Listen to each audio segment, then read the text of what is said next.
am going to be discussing the Willie Lynch letter of 1712. Now, for starters, I just want to say that if we never would have disobeyed the words of our Creator, none of this that has occurred over the course of centuries would have been able to. But because our ancestors didn't fulfill their obligations to the covenant, it has led to a long, extensive history for us for slavery. Now, I want to say that he is speedily bringing us back to our lands. He is preparing his people. He's waking us up. He's stirring things within us to get us all in alignment so that we can be prepared to go when he calls for us to go. Now, watch for my videos to come, because I'll be giving more insight as I receive information in from the spiritual realm. I'll be speaking about it. So stay tuned. Make sure you subscribe to my channel so that you'll be able to stay up to date to important information to come. Now today, I want to get into the Willie Lynch letter. And the purpose of me talking about this letter and shedding light on this letter is to bring truth to what has occurred for centuries and centuries and centuries to our people. And it was actually a whole design set in place to keep us enslaved. Now, they knew that, or he knew that, to physically abuse the slave, eventually it just would not work, because we would keep rising and fighting against the bonds of slavery, because who's going to stay around and be enslaved and be beat on? I mean, come on. So he, Willie Lynch, decided that he was going to kind of go around and spread what he felt to be his truth on how to control the slave. And so he ended up coming up with the Willie Lynch letter, and he actually ended up giving this speech to different plantations to give them the insight onto how to go about putting in place his practices. Now, first of all, the first thing that I want to talk about is the narration that he gives, and how he compares the brown-skinned individual to an animal, and how he says in his letter that in order to control the brown-skinned people, that the oppressor must look at us as animals, basically, because he used a horse in his analogy on how to control us. And he basically goes into detail about how to control us, how to put us against one another, how to even turn the other race, the oppressive race, against us as well, so that end result is nobody trusts the brown-skinned individual. We don't even trust ourselves. And it's worked. You know, let me say that it has worked, because for centuries and centuries and centuries, we have hated each other. We have hated ourselves to the point of skin bleaching, body enhancements, so forth and so on. So his plan has worked like a charm. And there, for the most part, has been no patch in his system. No leak in his system, sorry. So, like I said, we're getting away from that though, because the Creator has promised there to be justice for us. He has promised to come back to us and begin to lead us back into our land, back into the promised land. And he also goes on to say that another form, a way of control, is to strip away our language. So we don't even speak our native tongue anymore. We now speak an English language, which was given to us by our oppressor when we were brought here on ships by way of slavery. So during that process, during the generations after that, they began to implement this whole structure on how to control the slave mentally. And in his letter, he states that, you know, one of the key elements, he lists a couple of different ways, but one of the ways that he listed was to strip away our native language, which they have successfully done, because a lot of people here in the States do not speak our native tongue. We speak the tongue that was given to us. Another way that he says to control the brown-skinned person is by taking the man and breaking him down. Not only taking him and breaking him down, but taking him and stripping him of all of his dignity in front of the woman and the children of the village. Because back in those days, the men were the strength of our nation. The men protected us. The men stood strong for us. And they were our source of, everything that we relied on.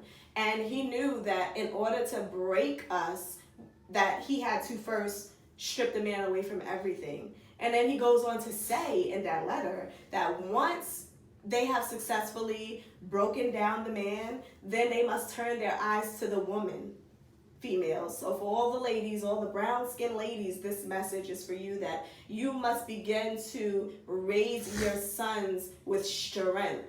And like, again, his speech that he gave and this system he implemented, it worked like a charm, because it has been exactly what he has described it should have been, as you enforce this for generations. Now, his thing was to take the woman. If you take away the man, you leave the woman vulnerable. The woman doesn't have her strength anymore. She doesn't have her man to stand strong for her. Now the men are weak because they don't want to be beaten. They're in fear. And it instills fear in the whole community, in the women and the children, for the mothers, because we are naturally protective. We want to protect our offspring. So when it comes to the woman, he knew that if he was able to implement this fear within us, that we would begin to raise our daughters with strength. And we would begin to raise our men in fear of them not doing anything to step outside of the guidelines to possibly lose their lives. And it's created weak men. The system has created weak men. And it has created strong, independent women, which, we say that all the time. I'm strong, I'm independent, I'm a woman, I handle my own business. We go through that whole, shindig. But that is not the way that it should be. We were created to depend on our man. I mean, we came from the man. We came from his rib, for heaven's sake. It was our duty, and it was coded within our DNA to stand behind our man and for our men to be the forefront. Now, when they implemented this system, it broke down the man, thus breaking down the woman, thus breaking down the child, and you always will have a slave. Now, another thing that I found to be interesting in his letter was how he stated that give me a second, let me see. How he stated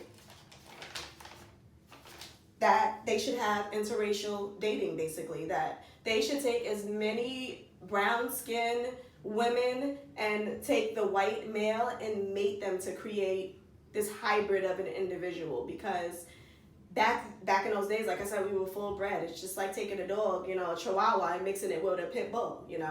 It's crossbreeding, and it's messing up the code within our DNA as people. So he felt that if they were to take the two, opposing people and put them together and make them to be one, that it would further damage us as a people, because we would not be in our authentic selves. We would not be coded with our authentic DNA, because it's been broken. Anytime you have a breach in a system, it's broken. It's not 100%.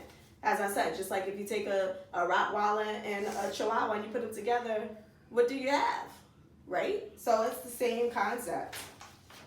I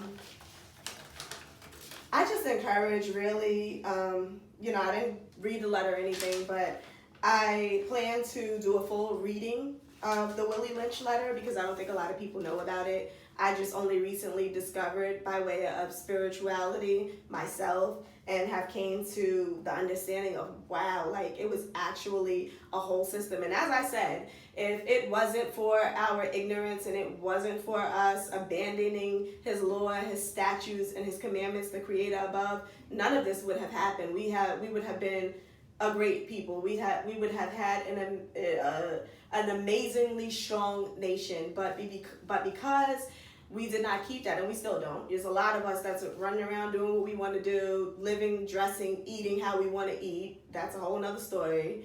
And it's time to get away from that. If we see any future for our children, and now is the time and the place as a parent to come to yourself and say, okay, well, I know maybe my parents didn't live right. Maybe their parents didn't live right.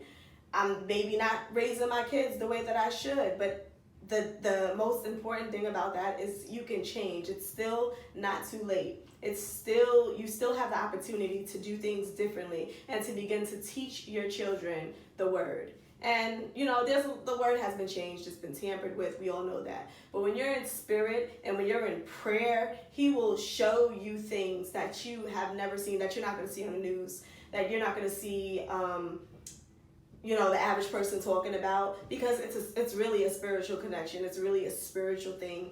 And you really have to be in your prayer closet in order for him to show you those things. You have to be in quiet moments, and you have to make time for yourself, which is the most important thing. And for the ladies, it's important that we begin to raise our little boys as men, to stop pampering them, stop babying them, and stop doing everything for them. Raise them as you would raise your daughters, and raise your daughters literally as you would raise your boys, because the whole effect that Willie Lynch set in place was meant to reverse the roles.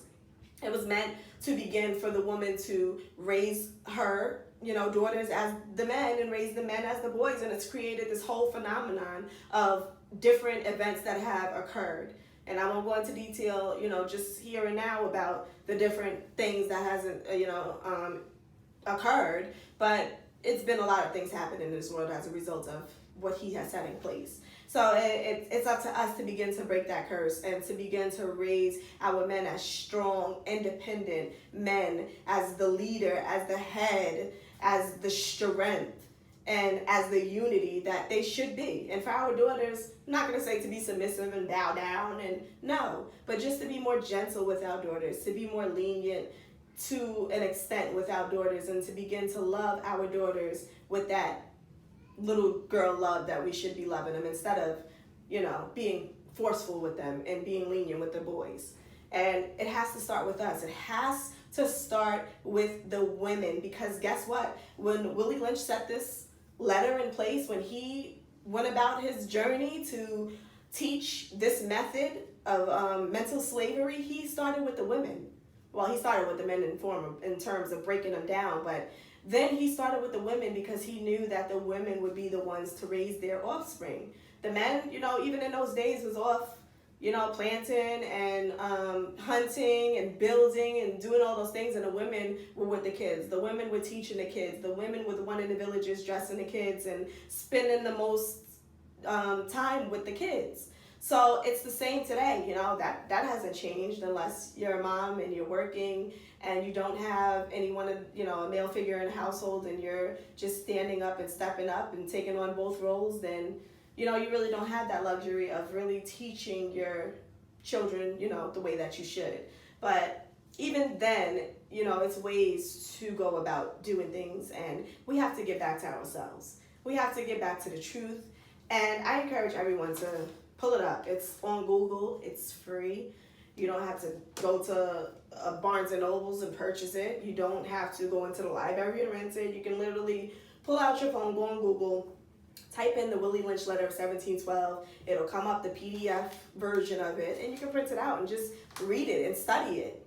We have to do that because we have to know the tactics they use to enslave us, so that we can use those same tactics to free ourselves. And it just won't be on our own accord. We can't just take it upon ourselves and yay, we're free. No, because we again have to turn back to our Creator and trust that He is leading us in a different way in this day and age. So I hope that this has brought some type of confirmation or new information to your life. And don't forget to subscribe to my channel, because I have so many more videos left. I have so much built up within me of just spending so much time alone in my prayer closet. And now is the time for me to go forward and release this information. So a lot of things I won't be able to say on camera, can only be said, in private meetings. So some things I will leave out, but this is information that is important to our survival and is ultimately going to determine where we end up as a people, as a nation.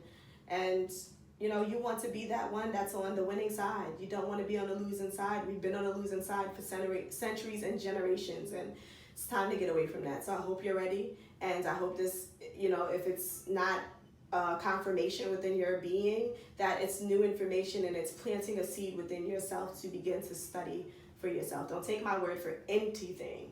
Don't. Study for yourself. Begin to research for yourself. Read for yourself.